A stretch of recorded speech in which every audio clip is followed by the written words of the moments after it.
welcome to Soccer 101. My name is Taylor Rockwell, and on this episode, we're going to be getting into the golden goal rule, the history, some major examples, why it stopped being utilized, and our solutions for overtime going forward. To have that conversation, I'm joined by two fellas. Up first is Joe Lowry. Joe, great to talk to you. Congrats on being introduced first. Wow, it is an honor and a privilege, Taylor. Thank you for having me. Holy cow. Yeah, Joe is up first, and Graham, unfortunately, Joe already said hello, so he's now won the podcast because we're going with golden goal introductions. Would you prefer to spend the rest of the episode talking about your current recording setup, which I believe you said is akin to a Victorian woman's dress cage? Yeah, well, the thing is, I'm Scottish, so second place is still success in my mind.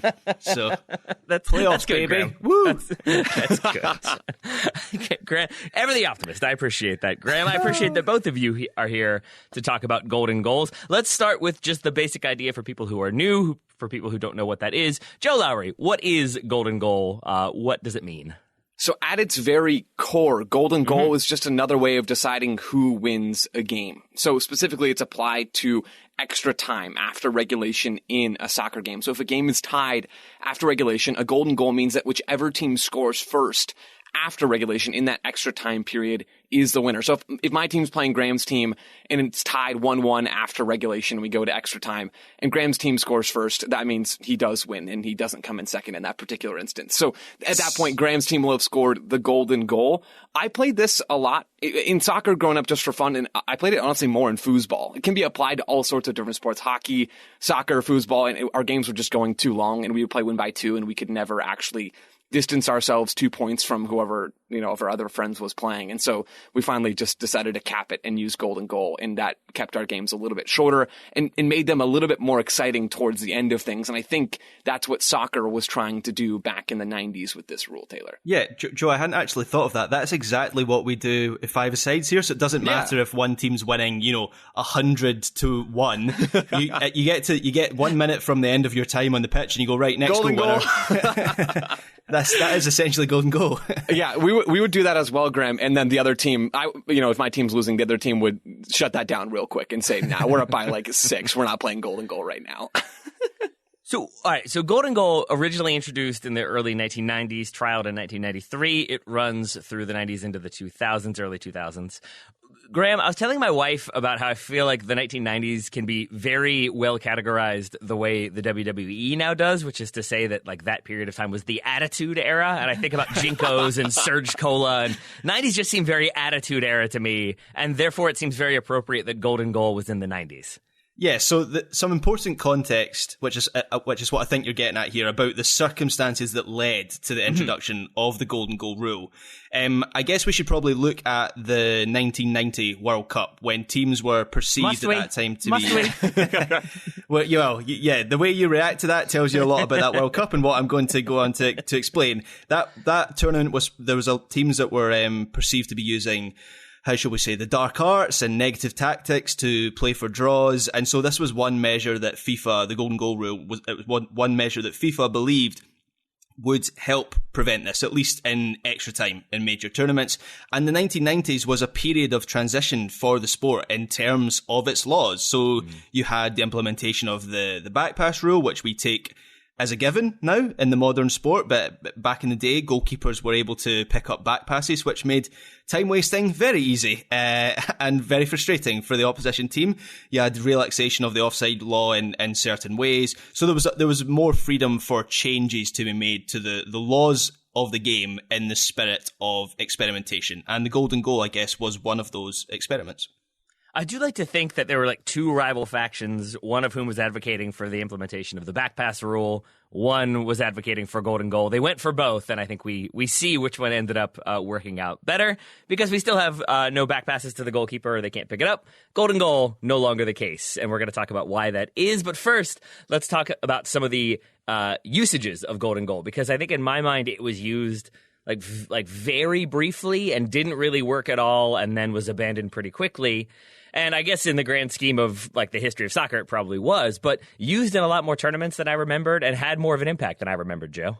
Absolutely. And you already mentioned, Taylor, that 1993 World Youth Cup, that it was sort of test driven at. And so we saw it coming in the early 90s. It was used in Major League Soccer in MLS Cup in 1996. Eddie Pope scored the golden goal to win that first ever MLS Cup for DC United. There was a big example in Euro 96. That was kind of the biggest stage that golden goal had appeared on. Germany taking on Czech Republic in the final. Striker Oliver Bierhoff came off the bench and scored an equalizer to get the game into extra time. And then he scored the golden goal to win it. And that was a big moment for this rule and a big moment for that German team, of course. Throughout the 90s and 2000s, there's other examples. Before we started recording, Graham was saying how it felt like all of the golden goal examples had something to do with France. And Graham, to be honest, you're right. A lot of them did, because 98 it happened, 2000 it happened, and I'll leave it to you guys to dive into those examples a bit more. But during this period in the mid to late 90s into the 2000s, we were seeing this rule have some pretty big effects at a number of different tournaments. Joe, just going back to the Bierhoff goal, what you mentioned there at Euro 96, which I think is fair to say is the first truly consequential golden goal on the biggest stage. Obviously, there had been, finals and youth tournaments and so on it had been used in, but, the Euros are a step up, I think it's fair to say.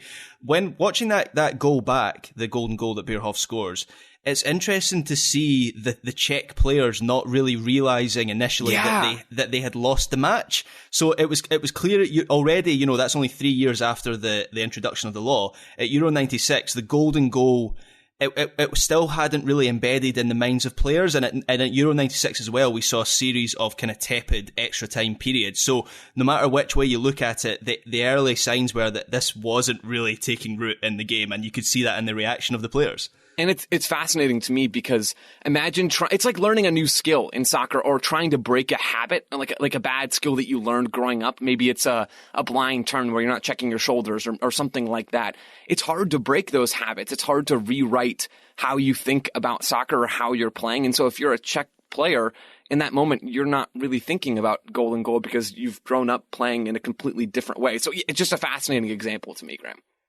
Graham, when we're talking about the legacy of golden goal, I think there are three winners in my mind. Oliver Bierhoff is one because it sort of immortalized that goal. Mm-hmm. I would say David Trezeguet in the final of Euro 2000 versus Italy. And then, broadly speaking, just France, the French national team on the whole. Is that a fair 1, 2, 3? Yeah, absolutely. So as Joe kind of referenced there when we were doing our research, a lot of the most famous examples of the golden goal, and to be fair, there aren't actually many golden goal really to pick from, but a lot of them are French and benefited them in some way. So you mentioned the David Trezeguet goal there. In my mind, that is the most famous golden goal of all time because it's the final of Euro 2020. Euro 2000 for France against Italy. So two heavyweight nations in the final of that tournament as well, and it's such an iconic goal.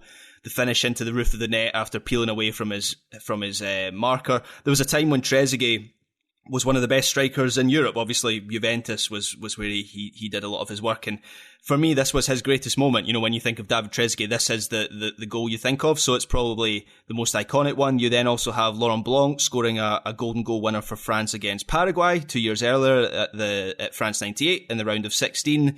That was the first and only golden goal at that tournament. But then you have skipping back to Euro 2000, you have Zidane scoring a golden goal for France in the semi-finals against Portugal as well. So you have France scoring one in the semi-finals and then the final of that tournament. And then you also have the 2003 Confederations Cup where you have Thierry Henry scoring a golden goal for France against Cameroon in the final of that tournament. And as you say, it benefited them a lot. A lot of that was a golden period for French football. They won 98, 2000 and Confederations Cup.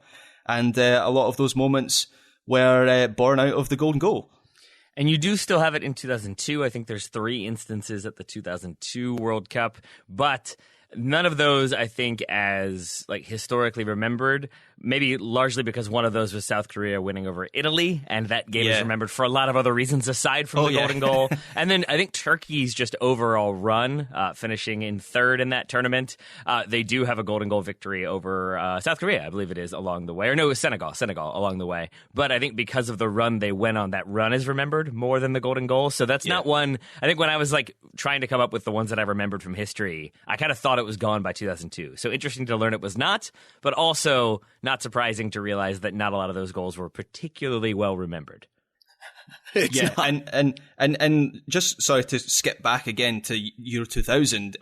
Has anyone seen kind of Luis Figo's reaction to the Zidane goal? So he's already walking down the tunnel when Zidane is before he's taken his penalty, he kind of hangs around to see it from the tunnel entry, whether it is going in, but he's already on his way down to the dressing room. So I think you can tell from his reaction that it wasn't a very popular rule with players. That was as much a reaction for me anyway, reading his body language against the rule as it was against losing that match. And so it is not surprising to me, given that we didn't see it very often, and when we did see it, it wasn't very popular with players or fans or so on. Not surprising to me that it didn't last long. Graham, that game in that instance was one of those moments where I feel like whoever was covering that match or the match report that I read sort of had it pre-written and then had to change it, because the way the build-up was written was that Zidane was definitely going to miss, because Figo, it was already decided such that Figo prematurely walked down towards the tunnel and had given up, and then Zidane scored, and it was just oh, okay, so he was correct then. That was the correct decision, was to prematurely walk off. So we'll talk then about if there were these moments that were sort of historically significant or do stand out. Why did we move away from golden goal? What were the kind of problems with it? What were the other implementations sort of that spun off of it, and then what would we like to see done with extra time, overtime, and penalties and all that good stuff. But first, we'll take a break to hear from today's sponsor. Today's episode is brought to you by ExpressVPN. Going online without ExpressVPN is like using your smartphone without a protective case. Most of the time, you'll probably be fine, but all it takes is one accidental drop onto solid concrete to make you wish you had protected yourself. I have done that so many times with so many phones. I do immediately wish that I had gone for the indestructible case, or in this case, indestructible ExpressVPN. Because every time you connect to an unencrypted network in cafes, hotels, airports, whatever they might be, your online data is not secured. And any hacker, a 12-year-old hacker, let's say, on the same network could gain access and steal your personal data, passwords, financial details, you name it. But that is why you get ExpressVPN, because it creates a secure encrypted tunnel between your device and the internet that hackers cannot get into. They cannot breach. They cannot steal your sensitive data. Or I guess they could, but it would take over 1 billion years with a supercomputer to get past ExpressVPN's encryption. So you can fire up the app, click one button to get protected, and away you go. It works on all devices, phones, laptops, tablets, and more. And a key thing about ExpressVPN that we have talked about before, but we experience whenever we use it, is that you don't have that massive drop-off that you might get with other VPN services where the speed will throttle and then you're not able to get access to what you would like to, or it gets all pixelated and blurry. Nobody needs that. ExpressVPN keeps it going, keeps it quick, but keeps you securely connected. So secure your online data today by visiting expressvpn.com/soccer. That's expressvpn.com/soccer, and you can get an extra 3 months free. expressvpn.com/soccer for an extra 3 months for free. Thank you to ExpressVPN for sponsoring today's show and keeping us all secure. Today's episode is brought to you by NetSuite by Oracle. Slow is right if you're on vacation. I can attest to that. I was on vacation last week. I enjoyed taking things at a leisurely pace.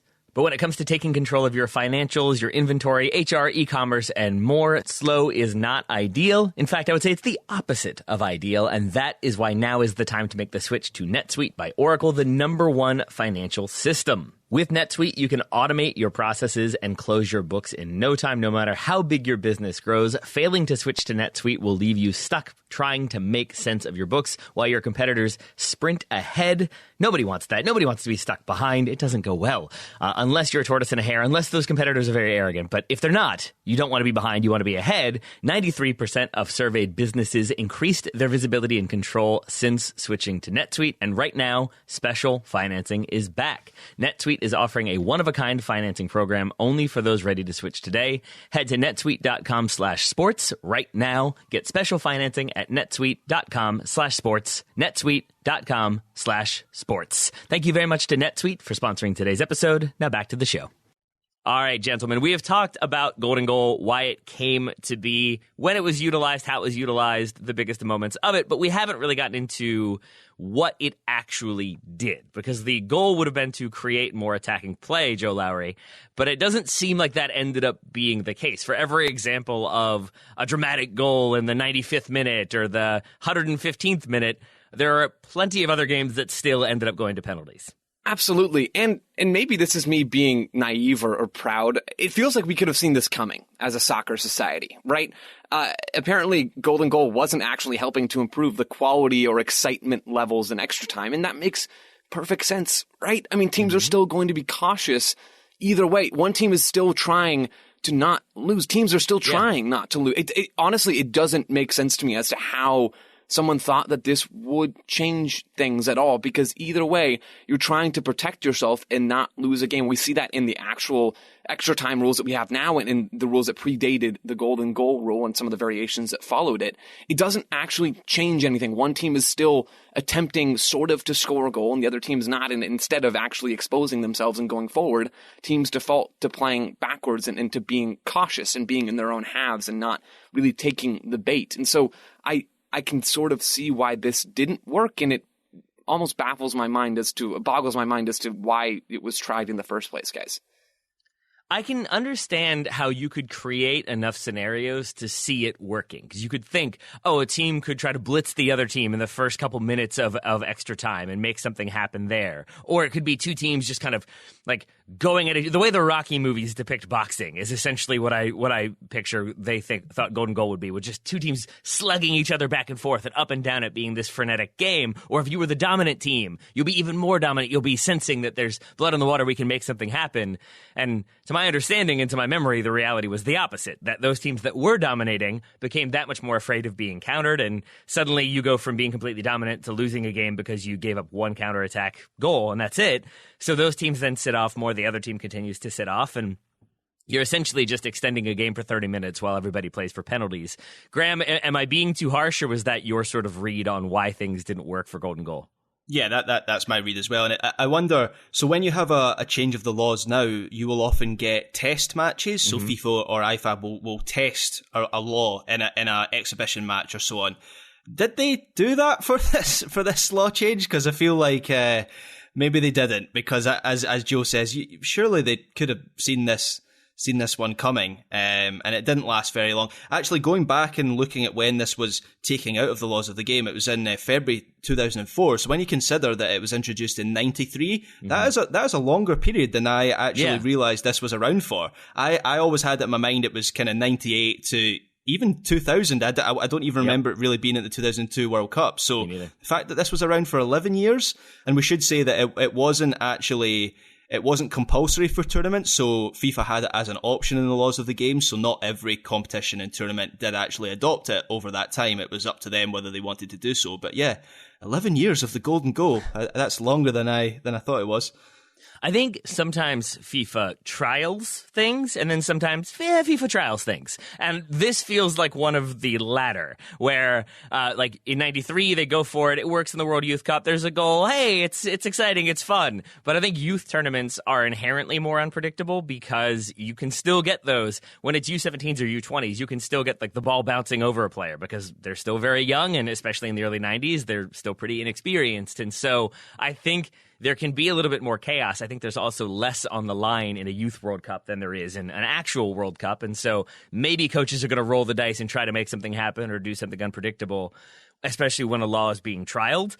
In a World Cup, I don't think there's going to be that level of freedom. So I think even trialing it, you might have been looking for ways that it was going to work and then sort of rolling with those, assuming it would continue on, and then slowly realizing that this hasn't really done that much. And I think that's kind of where I am on Golden Goal after doing a bunch of reading about it. Is I assumed it was just an unmitigated failure, that everybody got really cautious, everybody got defensive, and it was just created more boring soccer. And it seems like that was the case for a lot of games, but not every game.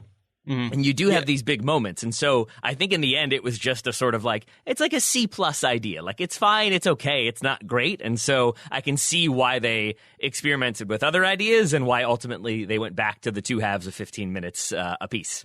Yeah, you mentioned big moments there, and I think that is the one thing it did give us. You know, the Bierhoff goal and in particular the Trezeguet goal. So I was actually in France for that Trezeguet goal. That's maybe why I remember it so vividly. And so, you know, when we shift the discussion slightly to VAR, so one of the criticisms of VAR is that players don't really celebrate with, or in some cases they haven't celebrated with the same kind of gusto because they're waiting for the review to happen.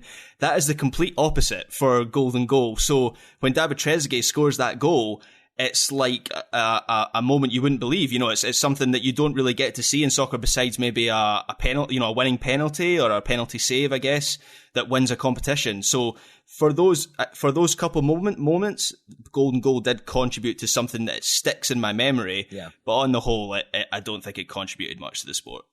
I'm so happy it doesn't exist anymore, just because of what you said, Graham, because now I'm thinking about a world in which golden goal still exists, but VAR also exists, because then you'd have the golden goal, but it's got to go to review, and is he offside? We're not sure. Nope, he was onside. And then there's that sort of like, okay, it's a goal, yay. Like everybody, like, you would definitely get a much delayed celebration, but the idea of golden goal being it's this incredibly emotional moment, I think those two stand at odds, and I can't see them working out too well. And then nobody's told the trophy engraver not to start, and he or she started engraving the trophy before the VAR reviews started.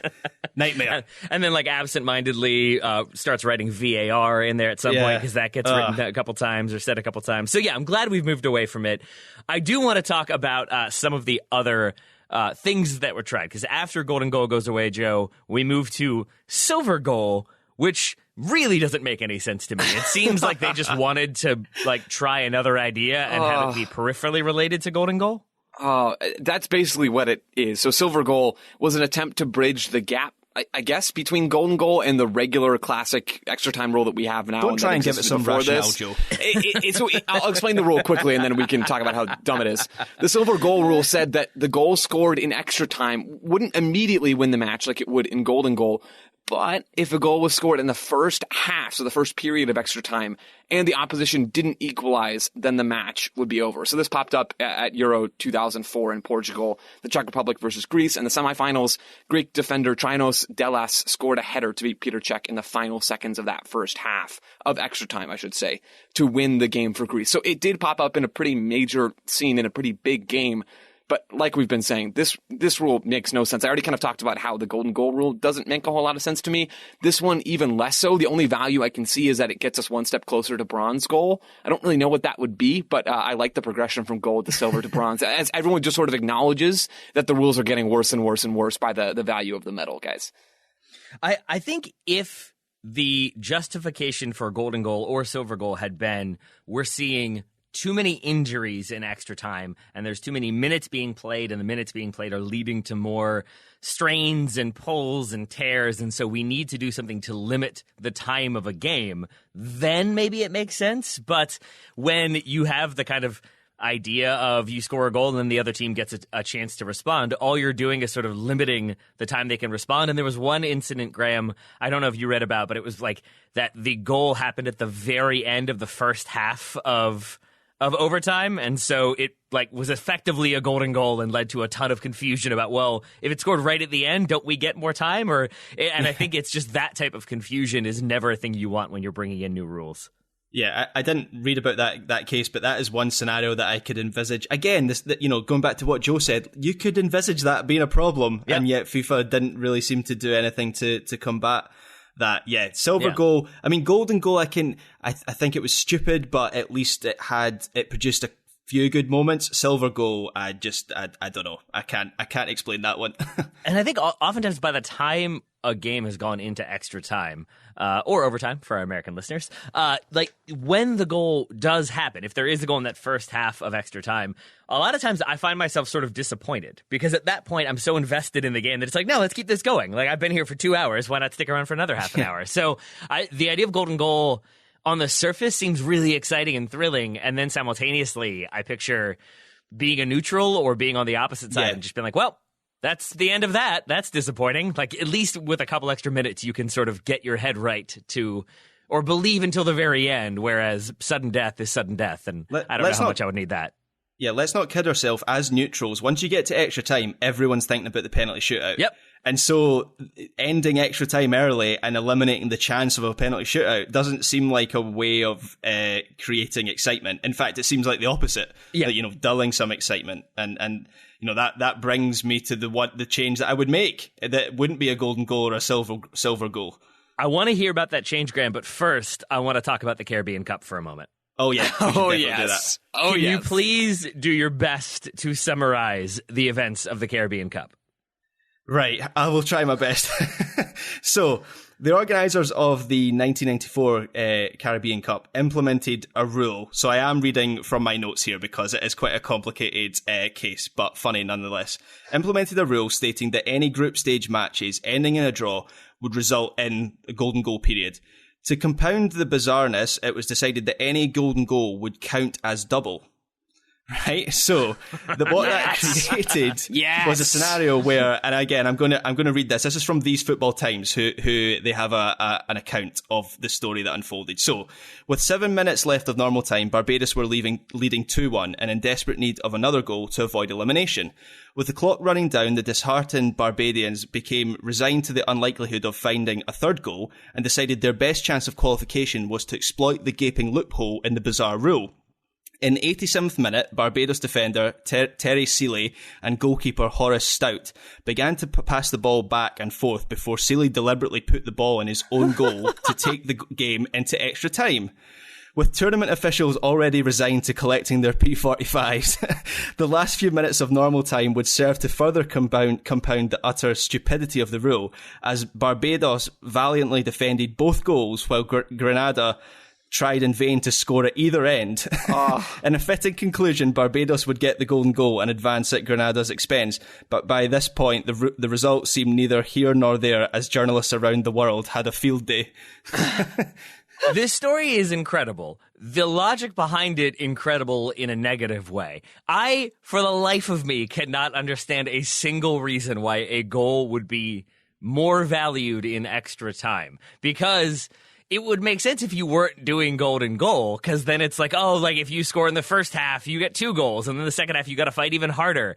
It does not make sense to me to have it be 2 goals, because then it's like, okay, we scored a golden goal, and now we won 3-1 instead of 2-1. Like, the only impact it would have is on goal difference or to create chaos, as we saw. So I'm inclined to believe that, the Joker from The Dark Knight is the one who came up with this idea, Joe. So good. Oh, my goodness gracious. Everything about this story is insane. The rationale behind making this decision to give golden goals extra value, again, Taylor, like you're saying, makes no sense. The big brain from Barbados to actually pull this off and realize, okay, if we try to score on ourselves, then Grenada actually needs to defend both goals, like you mentioned, Graham.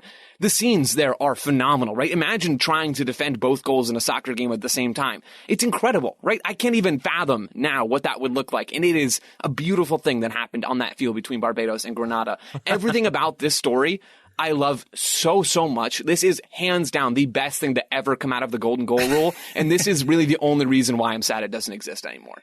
Whoever came up with this is either an idiot or a genius. I think they might be a genius, Graham. They might be smarter than all of us. Okay. Fair enough. I mean, a genius in bringing attention to the Caribbean Cup, a competition I wasn't really even aware of until this story. So at least it accomplished that. Less so overall results and stability, which leads us to, Graham, a thing you mentioned previously, solutions to extra time if we want to try to solve extra time again. Right now it's the 2 15-minute periods, and then generally speaking, we're going to penalties or somehow everybody scores in the 118th minute. But if we did want to change it up, Graham, what would you go for? So my solution to the extra time problem is no extra time. Yeah. Yes. Extra time is not a very good tiebreaker, is it? We have these two teams that can't be separated. How shall we separate them? Here's an idea. Let's have them play for 30 minutes more. No, extra time very rarely produces great football moments, but penalty shootouts do. So, in my opinion, go straight to penalties. Any changes to the shootout, Graham? Are you making it 10 rounds instead of 5, or is it just as it is, you're just getting rid of overtime entirely? Yeah, so taking a leaf out of Barbados's book, the penalty shooter can score into either goal, and so the goalkeeper needs to choose which goal he's going to protect. No, I'm only kidding. I like that idea. Joe, what about you? What do you make of Graham's idea, or do you have any of your own? No, I'm so down for Graham's idea. I'd written down the exact same thing. I don't enjoy watching extra time. I don't think it's a very fun thing to pay attention to, right? I mean, it just isn't generally that entertaining. And I know that that's the heart of why the whole golden goal and maybe silver goal for being generous rules came about. But it didn't accomplish that. And what we have now doesn't really do a great job of making the end of games exciting either. So I'm all for completely skipping extra time, going straight to penalties. You can bring back goalie wars if you'd like. I'm also, Taylor, I know this is an idea that you've had before, and so I can let you expound upon it if you'd like. I'm into the idea of taking a player off every few minutes as the game gets on in length, right? Take a player off at the end of regulation, making it 10v10, and then take another player off every 5 minutes and have it down to only a few players on the field if you're in the second half of extra time, right? I think that would be a much more entertaining. Maybe it compromises the integrity of the competition, blah, blah, blah. But yeah, kind of like dodgeball, Graham. You should have to pick who goes off by like chucking a ball at them or kicking a ball at them. Butts up in the goal, I guess, decides who goes off for the other team. There's so many ways to do this. You can dodge a wrench, you can dodge a ball. That's true. That's my contribution. So solid Rip Torn right there. That's a solid Rip Torn impression. Extra time just isn't fun. And I think this would at least maybe make it more fun, even though it's really unlikely to ever happen. I do love the removing a play every 5 minutes. I think what would then happen is you'd get a ton of injuries and a ton of cramp and probably a ton of time wasting. Taylor, no, don't kill the vibe. I'm kind of okay with removing extra time. I don't always get into the idea of like the penalty shootout is just random chance and like it's not a good representation of the game because fundamentally it's 1v1, you got to score a goal. But I think if you wanted to make it slightly more like a game scenario, we get rid of extra time. We still make it a penalty shootout, but now we have NASL style penalties. Yeah. And I think then there is an element of skill, of unpredictability, and really it's going to be harder to score, so I think it makes it as exciting. That's my half-baked idea. No extra time, but NASL penalties. Are NASL penalties like the halfway line penalty that you run, or is that MLS early? Are they the same thing, like early day MLS penalties? I think it was like 35 yards out is what I remember. I think it maybe fluctuated, but yeah, and then you have 5 seconds to get your shot off. You don't have to have it in the back of the net in 5 seconds, but you can't still be in possession after 5 seconds, which seemed to always be the problem for players because the approach was dribble at the goalkeeper, feint one way, cut the other, and then pass it in. But almost every single time by the time they did that, time had expired. So you get some creativity in there for sure. You're going to expose the players who can't deal with a one-on-one. Raheem Sterling is not going to deal well with these kind of penalties. Oh, but that's the best part. It's like the ones who just head down, blast it, and hope for the best. The ones who go for the chip, and then the embarrassing moment when they go for the lob and the goalkeeper hasn't left the line, and so they just have to sit there and watch the ball float in the goalkeeper's hands. It's humiliating and embarrassing, but also moments of sublime glory. So that's my nomination. Or, bring back golden goal and we'll see what happens. Why not? That seems to be the FIFA logic these days. It's just like, let's try it. Let's see what happens. So maybe we're going to go with every other year for a World Cup. Why not just have like every other World Cup have golden goal and then we'll see which one works better. I think if World Cups, are going to be every 2 years, we need to make the golden goal rule like the platinum goal rule or the, I don't know, something more valuable than gold because we're going to be seeing it so much. I don't know. All these are bad ideas. So you are now thinking but they are bad in the way that FIFA executives would think. So I expect to see the platinum goal come back, and it's worth 2 points if you score from midfield or something. Right. And that's how we're going to do it. Anything else to be discussed about golden goal, how it came to be, how it worked out, why it didn't work out, and our solutions to extra time? Anything else, fellas? I think we covered it all, and I'm glad this rule is how was it, 17 years in the past? Yeah, stay there. It's coming back, Graham. It's coming back. Until it does, we will be doing many more episodes of Soccer 101. We have many episodes of the Total Soccer Show still to come this week, so hopefully you check all those out, or whatever week you might be listening. But for now, Graham Ruthven, thank you very much for taking the time to chat with me about the golden goal. Not a problem. And Joe Lowry, congratulations again for winning by speaking first, and thank you as well for talking Silver Goal and Caribbean Cup and many other topics today. Thank you, Taylor. Listeners, thanks so much for listening. This has been Soccer 101. We'll talk to you very soon.